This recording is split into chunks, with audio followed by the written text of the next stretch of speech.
മലയാള സിനിമയുടെ ചരിത്രത്തിൽ മോഹൻലാൽ എന്ന നടന്റെ സ്ഥാനം അതുല്യമാണ്.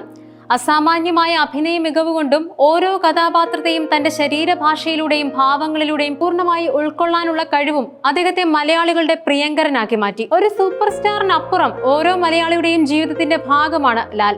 അദ്ദേഹത്തിന്റെ ഓരോ സിനിമയും വ്യക്തിപരമായ വിശേഷങ്ങളും ആരാധകർക്ക് എന്നും ആവേശമാണ്. കാലം മാറുമ്പോൾ സിനിമയുടെ രീതികൾ മാറുന്നു. ആ മാറ്റങ്ങൾക്കൊപ്പം സഞ്ചരിച്ച് പുതിയ തലമുറയിലെ സംവിധായകർക്കും അഭിനേതാക്കൾക്കുമൊപ്പം പ്രവർത്തിച്ച് അദ്ദേഹം ഇന്നും സജീവമായി നിലകൊള്ളുന്നു. അടുത്തിടെയായി വ്യത്യസ്ത ജേണറുകളിൽ ഒരുപാട് സിനിമകൾ അദ്ദേഹം ചെയ്യുന്നുണ്ട്. അതുകൊണ്ട് തന്നെ അദ്ദേഹത്തിന്റെ ഓരോ പുതിയ സിനിമയ്ക്കും അതിന്റെ അപ്ഡേഷനുകൾക്കുമായി വലിയ ആകാംക്ഷയോടെയാണ് ആരാധകർ കാത്തിരിക്കുന്നത്. ഇപ്പോഴിതാ മോഹൻലാലിന്റെ പുതിയ സിനിമയായ ഹൃദയപൂർവ്വത്തിന്റെ പ്രമോഷന്റെ ഭാഗമായി അദ്ദേഹം നൽകിയ ഒരു അഭിമുഖം വലിയ രീതിയിൽ ചർച്ചയായിരിക്കുകയാണ്. ഈ അഭിമുഖത്തിൽ താരം തന്റെ പുതിയ സിനിമയെക്കുറിച്ച് മാത്രമല്ല, തന്റെ പഴയകാല സിനിമാ ജീവിതത്തെക്കുറിച്ചും അതുപോലെ മലയാള സിനിമയിലെ തന്റെ സഹപ്രവർത്തകരെ കുറിച്ചുമുള്ള ചില വൈകാരികമായ കാര്യങ്ങളും തുറന്നു പറഞ്ഞു. ഈ വാക്കുകൾ ഓരോ സിനിമാ പ്രേമിയുടെയും മനസ്സിൽ ആഴത്തിൽ സ്പർശിക്കുന്നവയാണ്. അദ്ദേഹത്തിന്റെ വാക്കുകളിൽ ഏറ്റവും ശ്രദ്ധേയം പഴയ സിനിമകൾ അധികം കാണാറില്ല എന്ന പ്രസ്താവനയാണ്. ഒരു നടൻ താൻ അഭിനയിച്ച സിനിമകൾ കാണാറില്ല എന്ന് പറയുമ്പോൾ അതിനു പിന്നിൽ ഒരു കാരണമുണ്ടാകുമല്ലോ. മോഹൻലാൽ അത് വിശദീകരിച്ചത് ഇങ്ങനെയാണ്: പഴയ സിനിമകളിലെ രംഗങ്ങൾ കാണുമ്പോൾ തന്റെ കൂടെ അഭിനയിച്ച പലരും ഇന്ന് കൂടെയില്ലെന്ന സങ്കടം മനസ്സിലേക്ക് വരും. ആ സമയത്ത് വളരെ സന്തോഷത്തോടെയും ആസ്വദിച്ചും ചെയ്ത സിനിമകളാണവ. പക്ഷെ ഇപ്പോൾ ആ സീനുകൾ കാണുമ്പോൾ അന്നത്തെ കാലഘട്ടത്തിലെ സ്ഥലങ്ങളും ആളുകളും മനസ്സിലേക്ക് ഓടിയെത്തും. എന്നാൽ അവരിൽ പലരും ഇന്ന് ജീവിച്ചിരിപ്പില്ല. ഇത് അദ്ദേഹത്തെ വല്ലാതെ വേദനിപ്പിക്കുന്നുണ്ട്.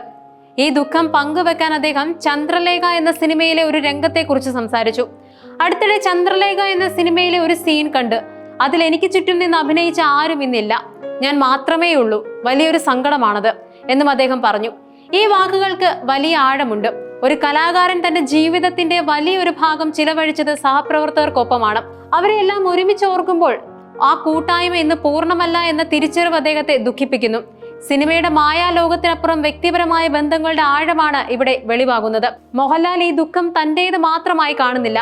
അദ്ദേഹം മലയാള സിനിമയിലെ മറ്റൊരു മഹാമേരുവായ മധുസാറുമായി പങ്കുവച്ച ഒരു സംഭാഷണവും ഓർത്തെടുത്തു. എന്റെ അടുത്ത് മധുസാർ ഒരിക്കൽ പറഞ്ഞിട്ടുണ്ട്, ലാൽ സിനിമ കാണുമ്പോൾ സങ്കടം വരുമെന്ന്. എന്തുപറ്റി സാർ എന്ന് ചോദിച്ചപ്പോൾ ഒരുത്തൻ പോലും ഇല്ല, ഞാൻ മാത്രമേ ഉള്ളൂന്ന് എന്നായിരുന്നു മറുപടി. അദ്ദേഹത്തിന്റെ കൂടെ അഭിനയിച്ചവരും സംവിധായകരും ക്യാമറാമാൻമാരും ഒന്നും ഇന്നില്ല. അതൊരു സങ്കടമാണ്, മോഹൻലാലും പറഞ്ഞു. ഈ സംഭാഷണം ഒരുപാട് കാര്യങ്ങൾ നമ്മെ ഓർമ്മിപ്പിക്കുന്നുണ്ട്. കാലം എല്ലാവരെയും മുന്നോട്ട് കൊണ്ടുപോകുന്നു. നമ്മൾ സ്നേഹിച്ച പലരും വഴിയിൽ വെച്ച് നമ്മളോട് വിട പറയുന്നു. സിനിമയിലെ ആഴമേറിയ സൗഹൃദങ്ങളെയും അത്തരം വേർപാടുകൾ ഒരു കലാകാരന്റെ മനസ്സിലുണ്ടാക്കുന്ന ശൂന്യതയും ഈ വാക്കുകൾ ഓർമ്മിപ്പിക്കുന്നുണ്ട്. പഴയ കാലത്തെപ്പറ്റി സംസാരിച്ചപ്പോൾ പോലും മോഹൻലാൽ താൻ ജീവിക്കുന്ന വർത്തമാനകാലത്തെ മറന്നില്ല. അദ്ദേഹത്തിന്റെ പുതിയ സിനിമയായ ഹൃദയപൂർവ്വത്തിനെ കുറിച്ചും അഭിമുഖത്തിൽ അദ്ദേഹം ആവേശത്തോടെ സംസാരിച്ചു. സത്യൻ അന്തിക്കാട് സംവിധാനം ചെയ്യുന്ന ഈ ചിത്രം ഒരു ഫീൽ ഗുഡ് സിനിമയാണ്. സാധാരണക്കാരുടെ ജീവിതത്തിലെ വികാരങ്ങൾക്ക് പ്രാധാന്യം നൽകുന്ന ഒരു സിനിമയായിരിക്കും ഇത്. ചിത്രത്തിൽ കൂടുതലും പുതിയ തലമുറയിലെ അഭിനേതാക്കളാണ്. മാളവിക മോഹനൻ, സംഗീത് പ്രതാപ് എന്നിവർ പ്രധാന വേഷങ്ങളിലെത്തുന്ന ചിത്രത്തിൽ മീര ജാസ്മിൻ, ബേസിൽ ജോസഫ് തുടങ്ങിയവരുടെ അതിഥി വേഷങ്ങളും ഉണ്ടാകുമെന്ന് റിപ്പോർട്ടുകളുണ്ട്. പുതിയ തലമുറയിലെ അഭിനേതാക്കളുമായി ചേർന്ന് പ്രവർത്തിക്കുമ്പോൾ താൻ അനുഭവിക്കുന്ന ഊർജത്തെക്കുറിച്ചും അദ്ദേഹം സൂചിപ്പിച്ചു. കൂടാതെ മലയാള സിനിമയെക്കുറിച്ചും സിനിമാ ലോകത്തെ അദ്ദേഹത്തിന്റെ അടുത്ത സുഹൃത്തുക്കളെക്കുറിച്ചും അദ്ദേഹം സംസാരിച്ചു. അടുത്ത സുഹൃത്തും സഹപ്രവർത്തകനുമായ മമ്മൂട്ടിയുടെ ആരോഗ്യത്തെക്കുറിച്ചും മോഹൻലാൽ മനസ്സ് തുറന്നു. മമ്മൂട്ടിക്ക് അസുഖം ബാധിച്ചപ്പോൾ എല്ലാവരും പ്രാർത്ഥനയിലായിരുന്നു. ആ പ്രാർത്ഥനകളുടെ ഫലമായി അദ്ദേഹം പൂർണ്ണ ആരോഗ്യവനായി തിരികെ വരുന്നു എന്ന സന്തോഷം അദ്ദേഹം പങ്കുവച്ചു. ഒരുപാട് പേരുടെ പ്രാർത്ഥനയാണ് ഒരു കുഴപ്പവുമില്ലാതെ അദ്ദേഹത്തെ തിരിച്ചെത്തിക്കുന്നത്. ഈശ്വരന് നന്ദി പറയുന്നു. അടുത്ത മാസം തന്നെ അദ്ദേഹം അഭിനയം തുടങ്ങുമെന്നും അദ്ദേഹത്തിന്റെ തിരിച്ചുവരവിൽ എല്ലാവരും സന്തോഷത്തിലാണെന്നും മോഹൻലാൽ പറഞ്ഞു. ഈ വാക്കുകൾ മലയാള സിനിമയിലെ ഈ രണ്ട് മഹാരഥന്മാർ തമ്മിലുള്ള ആഴമേറിയ സൗഹൃദത്തെയാണ് ഓർമ്മിപ്പിക്കുന്നത്.